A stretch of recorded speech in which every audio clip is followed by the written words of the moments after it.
Hi hello வணக்கம் மக்களே. So இவ்வளோ நாள் எங்களை சப்போர்ட் பண்ணதுக்கு உங்கள் எல்லாத்துக்கும் ரொம்பவே நன்றி. ஏம்னா நம்ம இப்போ 20,000 சப்ஸ்கிரைபரை ரீச் பண்ணிட்டோம். நிறைய பேர் கேட்டாங்க என்ன ரொம்ப நாளாக வீடியோ காணணும்னு. காரணம் இதுதான்.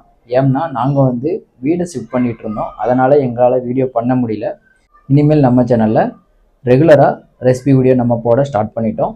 இன்றைக்கி பார்த்தீங்கன்னா நம்ம டக்குன்னு ஒரு 20 நிமிஷத்தில் காளான் கிரேவி எப்படி பண்ணுறதுன்னு பார்க்க போகிறோம். ஸோ வீடியோக்குள்ளே போகிறதுக்கு முன்னாடி இந்த மாதிரி குக்கிங்ஸ் வீடியோக்கு மறக்காமல் நம்ம மிஸ்டர் மிஸ்ஸஸ் ஹோம் சேனலை சப்ஸ்கிரைப் பண்ணிவிட்டு கூட அந்த பெல் ஐக்கானை கிளிக் பண்ணிக்கோங்க.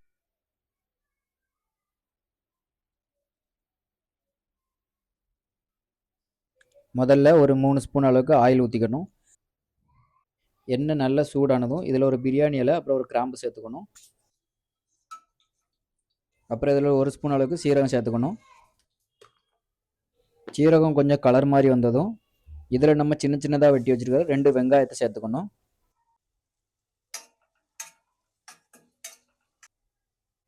இப்போ கொஞ்சம் உப்பு சேர்த்து கூடவே ஒரு 1.5 ஸ்பூன் அளவுக்கு இஞ்சி பூண்டு பேஸ்ட் சேர்த்து நல்லா வதக்கி விடணும்.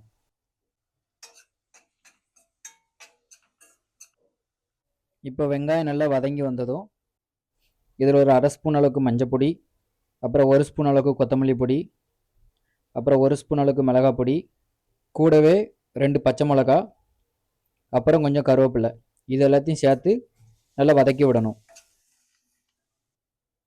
2 நிமிஷம் நல்லா வதங்கி வந்ததுக்கப்புறம் இதில் நம்ம சின்ன சின்னதாக வெட்டி வச்சுருக்கிற 2 தக்காளி ஆட் பண்ணி நல்லா மிக்ஸ் பண்ணி விடணும். இப்போ கொஞ்சம் தண்ணி சேர்த்து தக்காளி நல்லா வெந்து வர வரைக்கும் வேக விடணும்.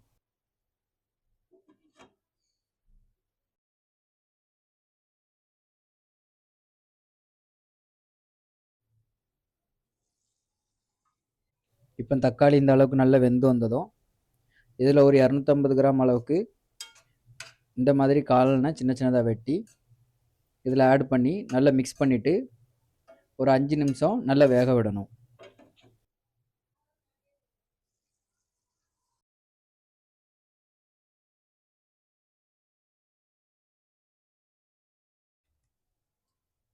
மஷ்ரூம் நல்லா இந்த அளவுக்கு வெந்து வந்ததும் இதில் கொஞ்சம் தேவையான தண்ணியை சேர்த்துட்டு ஒரு 1.5 ஸ்பூன் அளவுக்கு கறி மசாலா பொடி சேர்த்து ஒரு 2 நிமிஷம் நல்லா கொதிக்க விடணும்.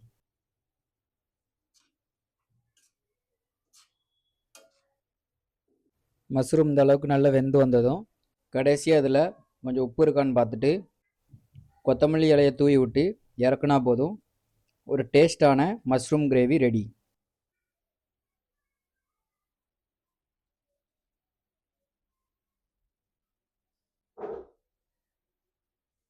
இந்த மஷ்ரூம் கிரேவி பார்த்தீங்கன்னா ரொம்பவே நல்லா வந்திருக்கு. ஸோ இந்த வீடியோ பிடிச்சிருந்தா மறக்காமல் லைக் பண்ணிவிட்டு கீழே கமெண்ட் பாக்ஸில் கமெண்ட் பண்ணிட்டு போங்க.